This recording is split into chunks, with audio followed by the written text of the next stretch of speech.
kegiatan yang saya laksanakan.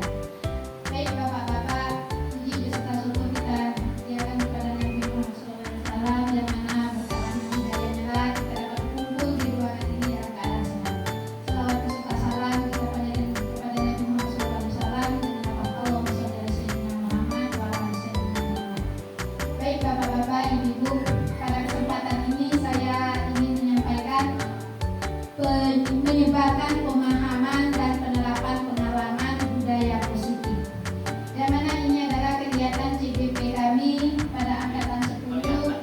Kita akan mulai tujuan pendidikan. Menurut Ki Hajar Dewantara, tujuan pendidikan adalah menuntut segala kodrat yang ada pada anak-anak agar mereka dapat mencapai keselamatan dan kebahagiaan yang setinggi-tingginya, baik sebagai manusia maupun sebagai anggota masyarakat. Oleh sebab itu, pendidikan itu hanya dapat menuntut tumbuh atau hidupnya kekuatan kodrat yang ada pada anak-anak agar dapat memperbaiki lakunya, bukan dasarnya, hidup dan tumbuh kekuatan kodrat anak-anak.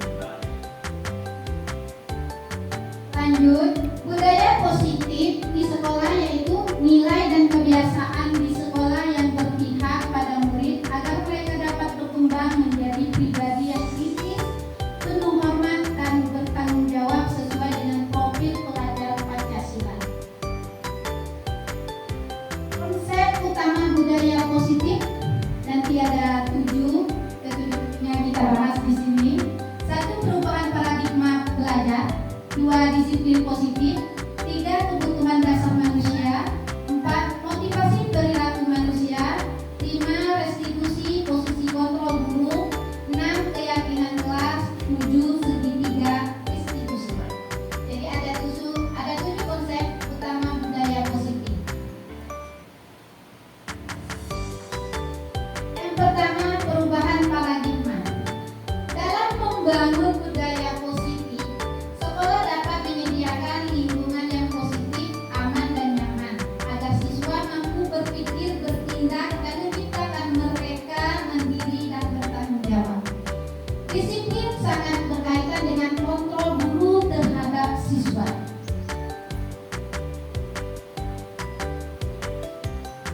Perubahan paradigma belajar. Perubahan paradigma teori kontrol, ilusi kontrol, Dr. William Glasser. Ilusi guru mengontrol murid. Ilusi bahwa semua penguatan posisi efektif dan bermanfaat. Ilusi bahwa kritik dan membuat orang merasa bersalah dapat menguatkan karakter. Ilusi bahwa orang dewasa memiliki hak dan memaksa. Kita sering ya Bapak Ibu ya memaksa kehendak kita kepada anak murid. Apa makna disiplin? Disiplin berasal dari bahasa Latin disciplina yang artinya belajar. Makna asal dari kata ini berkonotasi dengan disiplin diri dari murid-murid dan Plato. Disiplin diri membuat orang-orang menggali potensinya menuju sebuah tujuan apa yang dia hargai. Namun, dalam budaya kita, makna kata disiplin telah berubah menjadi sesuatu yang dilakukan seseorang pada orang lain untuk mendapatkan kepatuhan. Cenderungan umum adalah menghubungkan kata disiplin dengan ketidaknyamanan, bukan dengan apa yang kita hargai atau mencapai suatu tujuan mulia. Disiplin adalah kemampuan memerintah diri sendiri dalam mengontrol dan menguasai diri untuk memilih tindakan yang mengacu pada nilai-nilai yang kita hargai dengan penuh tanggung jawab tanpa terperintah orang lain. Nilai-nilai yang kita hargai adalah nilai kebijakan, yaitu sifat positif manusia merupakan tujuan mulia yang ingin dicapai setiap individu, yaitu nilai-nilai dalam profil pelajar Pancasila. Ini ada 3, kebutuhan dasar manusia. Kebutuhan dasar manusia ini ada cinta kasih, ada kesenangan, ada kebebasan, ada penguasaan. Itu adalah kebutuhan dasar daripada manusia.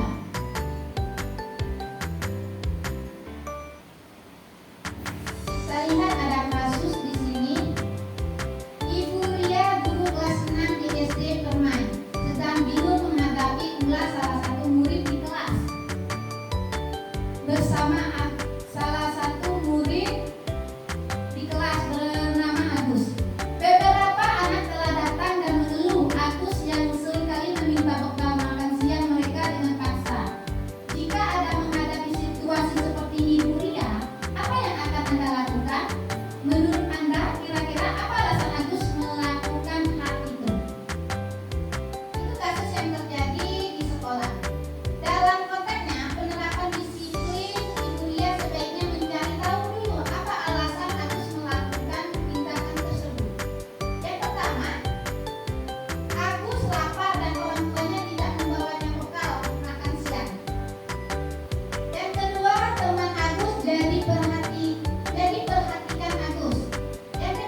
berdiri di depan kelas sambil mengangkat kaki satu karena tidak bisa menjawab pertanyaan. Di sini ada beberapa kasus. Mari kita lihat nomor pertama. Lari mengelilingi lapangan basket 2 kali karena terlambat hadir di sekolah. Termasuk hukuman atau konsekuensi? Hukuman. Oke, lanjut yang nomor 2. Membersihkan coretan yang dibuat di meja tulis. Hukuman atau konsekuensi? Konsekuensi. Yang ketiga, murid diminta untuk push up 15 kali karena menggunakan masker ke sekolah. Karena tidak menggunakan masker ke sekolah. Hukuman. Menggantikan kertas tugas teman yang terlalu coret. Konsekuensi. Berjemur di lapangan basket pukul 12 karena mengobrol dengan teman. Hukuman. Berjemur di lapangan basket.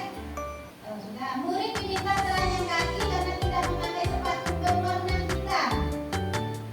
Hukuman atau konsekuensi?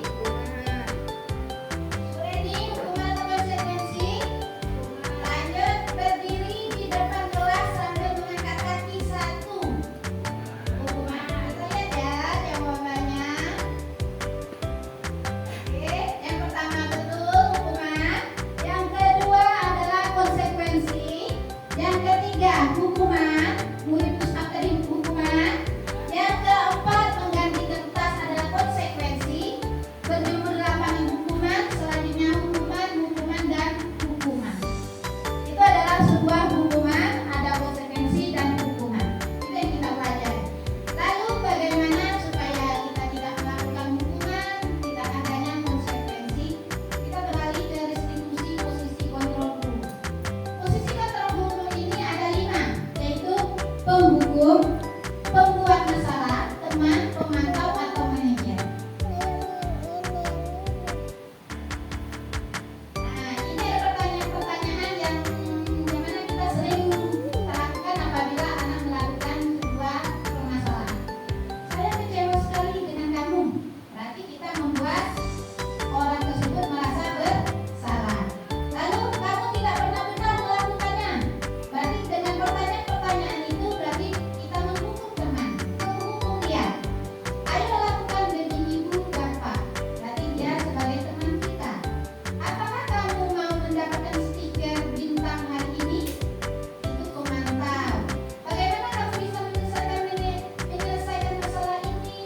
Itu manajer. Kamu selalu yang paling terakhir. Itu adalah hukuman. Jadi hukuman itu kita langsung terkena kepada anak dampaknya. Kalau kita sebagai manajer, di sini kita menyelesaikannya menanyakan langsung apa permasalahan kepada sebagai manajer.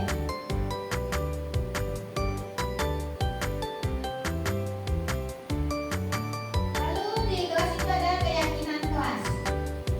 Keyakinan kelas adalah nilai-nilai kebajikan atau prinsip-prinsip universal yang disepakati bersama secara universal. Yang disepakati bersama secara universal lepas dari perbedaan agama, suku, negara, dan bahasa. Suatu keyakinan akan lebih memotivasi seseorang dari dalam intrinsik seseorang akan lebih bersemangat untuk menjalankan keyakinan daripada hanya sekedar mengikuti peraturan. Ini Bapak Ibu kita lihat peraturan, ada keyakinan kelas. Kita pernah buat peraturan mungkin di dalam kelas. Ada selalu kembalikan buku ke tempatnya. Berarti kalau bikin keyakinan itu adalah tanggung jawab. Dilarang mengganggu orang lain. Berarti membuat keyakinannya kata-katanya adalah menghormati orang lain dan diri sendiri. Lanjut, hadir di sekolah 15 menit sebelum pembelajaran dimulai. Menghormati orang lain, komitmen pada tujuan. Lalu dilarang melakukan kekerasan. Itu keselamatan atau menghormati orang lain. Dilarang menggunakan narkoba. Itu kesehatan. Bergantian atau menunggu giliran.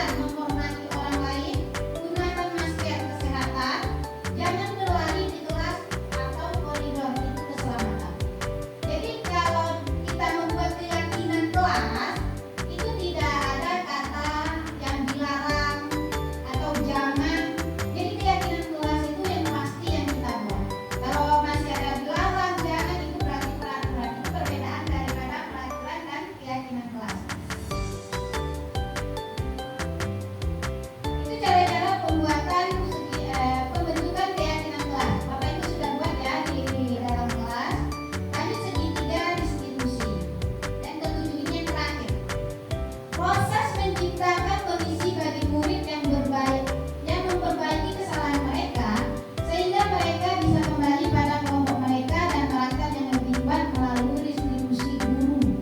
Guru dapat membantu siswa lebih memiliki tujuan disiplin positif serta memulihkan dirinya setelah berbuat salah. Lanjut, membantu murid jujur pada diri sendiri dan mengevaluasi dampak dari kesalahan yang dilakukan. Lanjut, memberikan penawaran bukan paksaan. Ini segitiga restitusi yang harus kita lakukan dalam menyelesaikan masalah pada murid. Yang pertama, validasi tindakan menstabilkan identitas. Lalu validasi tindakan selanjutnya menanyakan suatu keyakinan. Jadi kalau anak ada yang bermasalah, kita menstabilkan identitas dulu. Nah, ini ada perbuatan salah itu tidak apa-apa. Ini kata-kata yang meyakini atau menguatkan anak dalam menggunakan restriktiga restitusi. Berbuat salah itu tidak apa-apa. Tidak ada manusia yang sempurna. Saya juga pernah melakukan kesalahan itu. Kita bisa menyelesaikan ini. Bapak Ibu tidak tertarik mencari siapapun yang salah, tapi ingin mencari satu solusinya. Kamu berhak merasa begitu. Itu adalah keyakinan, cara kita menyelesaikan permasalahan supaya anak itu tidak berdampak pada diri dia. Lanjut, validasi tindakan. Ini kata-kata yang harus dilakukan pada validasi tindakan. Kamu pasti punya alasan mengapa melakukan hal itu. Kamu patut bangga pada dirimu sendiri karena kamu telah melindungi sesuatu yang penting buatmu. Itu adalah kata-kata validasi tindakan yang salah. Lanjut, Bapak Ibu, menanyakan keyakinan.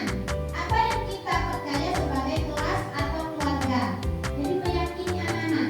Apa nilai-nilai umum yang telah kita sepakati?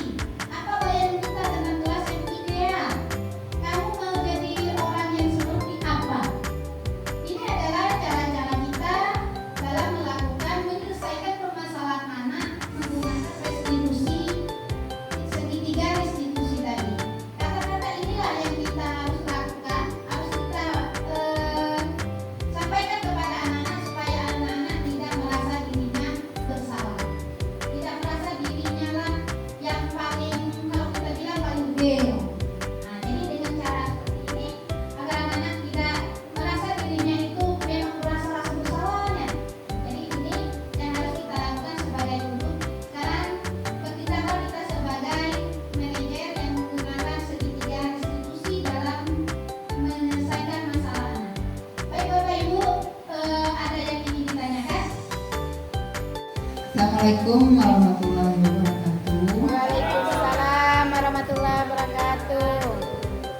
Sangat menarik sekali penampilan dari Ibu Hayuda tentang keyakinan kelas. Baiklah, terima kasih atas kesempatan waktunya. Saya ingin bertanya tentang keyakinan kelas.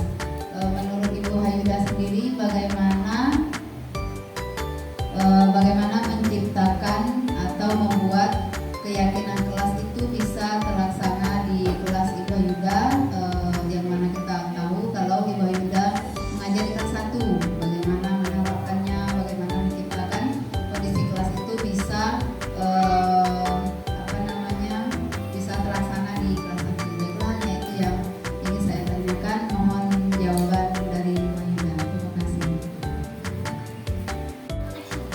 Terima kasih kepada Ibu Ade yang telah bertanya bagaimana saya melakukan keyakinan kelas itu di kelas saya, yang mana saya memegang guru kelas 1.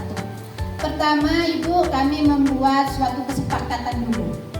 Kita awal mula belajar, kita buat kesepakatan apa keinginan anak itu, bagaimana kelas itu yang dia inginkan. Itu yang kita buat. Jadi kita tidak memaksa apa yang harus kita inginkan anak itu harus bisa, tidak. Jadi kita menginginkan apa yang diinginkan anak, kita ikuti.